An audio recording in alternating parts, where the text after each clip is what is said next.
Well, hello, Storyline, wherever you are around the world. I have to say that I've missed you.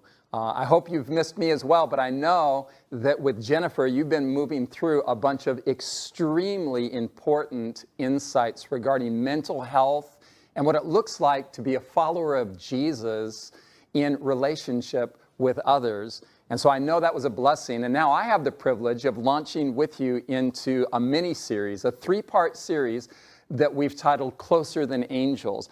I'm extremely excited about this material for 2 reasons. Number one, because it's absolutely mind-blowing what we're going to discover in Scripture on this topic. But secondly, because we have a booklet that we want to share with you titled Closer Than Angels. It's a new resource, kind of quasi-new, because I wrote this a number of years ago and it sold out so quickly and we were not able to bring it back into print until now.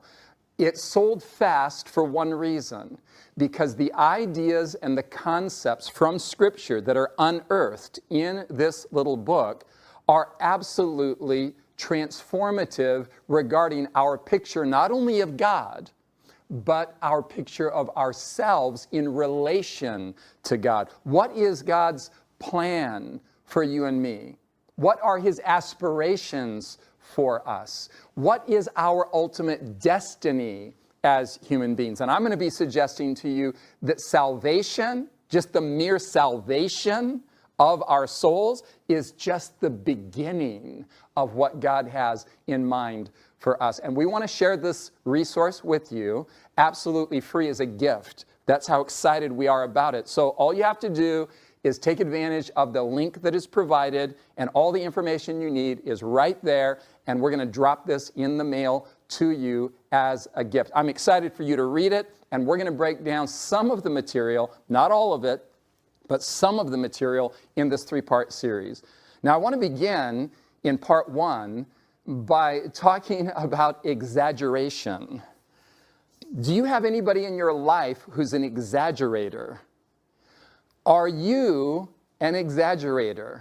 I will admit to occasionally exaggerating. Sometimes I'll say things with a level of excitement that is over the top, and somebody will pull me in a little bit and say, wait a minute, are you serious? It's not like, and I'll say, well, yeah, I guess it's not as wonderful. That kimchi grilled cheese sandwich that I made isn't as wonderful as I've made it out to be, but it was pretty good. My daughter Amber got this trait from me, and it's precious. When she was a little girl, I don't know where she got this particular number, but she would come back sometimes from going to a public restroom, for example, with my wife, with her mother, and say, Daddy, there were 50 million people in line for that restroom. Now I can assure you that there were not 50 million people in line for that public restroom. But in Amber's mind, it was bigger than it really was. And she has carried this trait into adulthood in a beautiful and precious way. Her and I get excited about things, and we talk things up so high sometimes that we have to be brought down by one another a little bit. Now, I'm going to suggest to you that pretty much anything can be exaggerated. You can always make something seem worse than it is. You can always make something seem better than it is. But here's what I'm going to put on the table for your consideration. Literally anything can be exaggerated except one thing. There's one thing that literally cannot be exaggerated. And I know it sounds like I'm exaggerating by even saying that.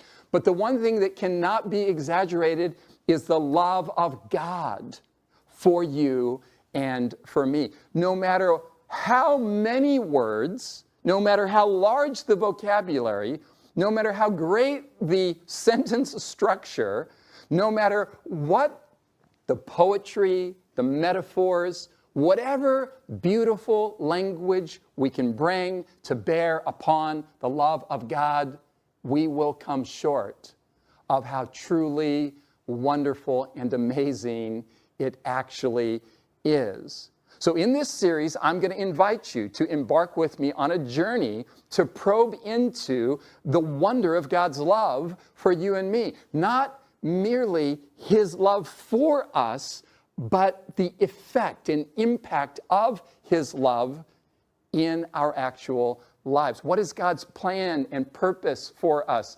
What is it that he aspires to for you and me? In order to get there, first we need to build a little bit of background story, a little bit of a narrative background to the three big ideas that we're going to explore in this series. Now, the three big ideas that are coming to us are, number one, the biblical idea of inheritance. Don't spend any time right now trying to probe what that means. We're going to unpack it. Then we're going to look at, in part 2 of this series, enthronement. This is a very, very large idea, a big idea that it's almost too much to take in. And then finally, even more lofty still, we're going to look at the biblical metaphor of marriage and what it has to do with God's ultimate plan for you and for me. And as we build this picture, we need some narrative background. Now, according to the Bible, you and I, we as human beings, we're not alone in the universe. We live in an inhabited universe. In Job chapter 38, verses 4 and 7, in the dialogue that occurred between God and Job, the Lord finally says to Job, "Were you there when I laid the foundations of the earth, Job?" Job, you've been laying all of these charges against me, complaining against me. I understand you're suffering, you're going through a lot. But Job, were you there when I laid the foundations of the earth? And then in verse 7, God describes something interesting. When the morning stars sang together and all the sons of God shouted for joy. What we have here is what we might call a chronology of creation. That is to say, in the text, we see that when God creates planet Earth and the human race, there were witnesses to the event. Witnesses in two categories: the sons of God and the stars of God that shouted for joy. They sang at the creation of planet Earth and the human race.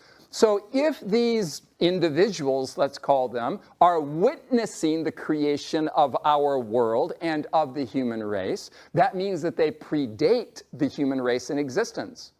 That is to say, God had already made them, because there they are, like spectators, if you will, in the bleachers of the universe, watching God create the human race and planet Earth.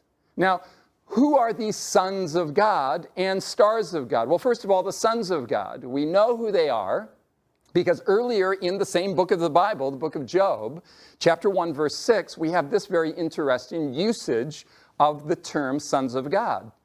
Now, there was a day when the sons of God came to present themselves before the Lord, and Satan came also among them.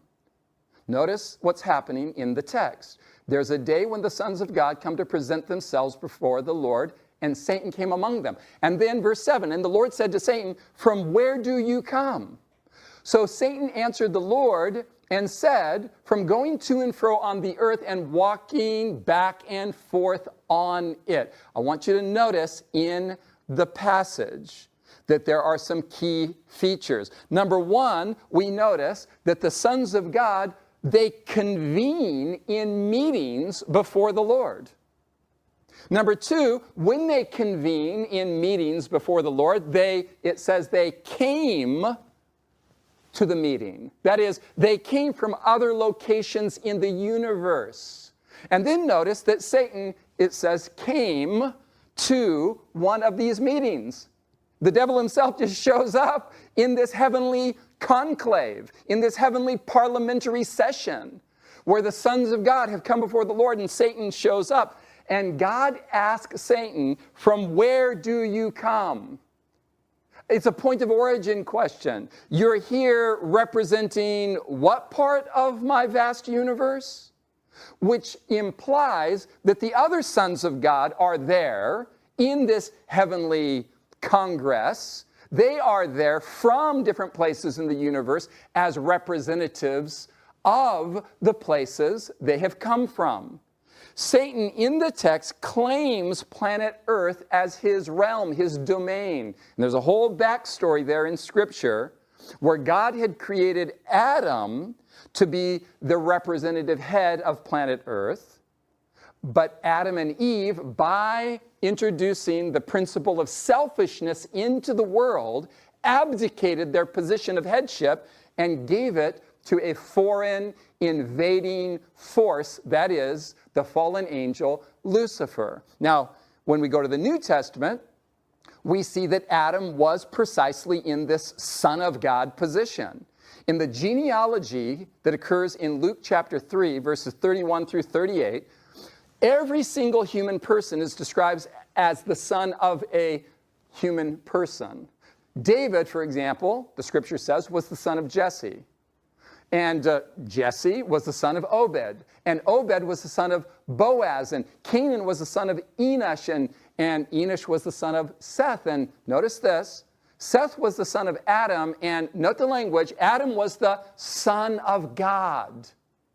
That is to say that in this genealogy, we've worked our way all the way back to the first act of creation for the human race. God made planet Earth, and he created Adam, and then he created Eve. And the scripture is telling us that Adam was the son of God in a special sense. Now, later on in scripture, all human beings are recognized as sons and daughters of God in the, listen to the language, in the sense of procreation. But Adam was the son of God, and Eve was the daughter of God in a primary sense. That is to say, Adam and Eve did not have human parents. They themselves were the first humans, and therefore Adam is described as the son of God in a primary sense. Adam, the son of God. Now, go back in your memory to Job chapters 1 and chapter 38. In Job chapter 1, there was a day when the sons of God, plural, came to present themselves before the Lord, and Satan came among them. God says, "From where do you come?" And he says, "From planet Earth." Satan is in that meeting claiming to be the new representative head, the governor, if you will, the prince of the world, the human race, planet Earth.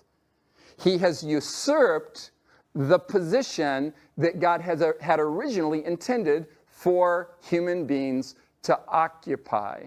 Now, when we pan out further in Scripture, we discover that when Job speaks of the sons of God, plural, now remember, Adam is the son of God, singular, in the sense that he is the representative head, or was the representative head of planet Earth.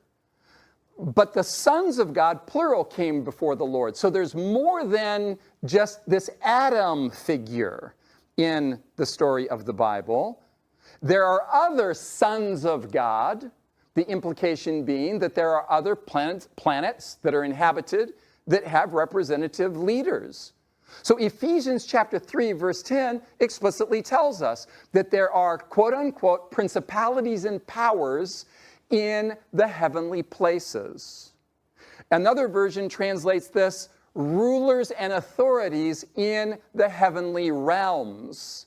And Hebrews chapter 1, verse 2 says that God made the worlds, plural, not just the world, singular, as in planet Earth and its human inhabitants.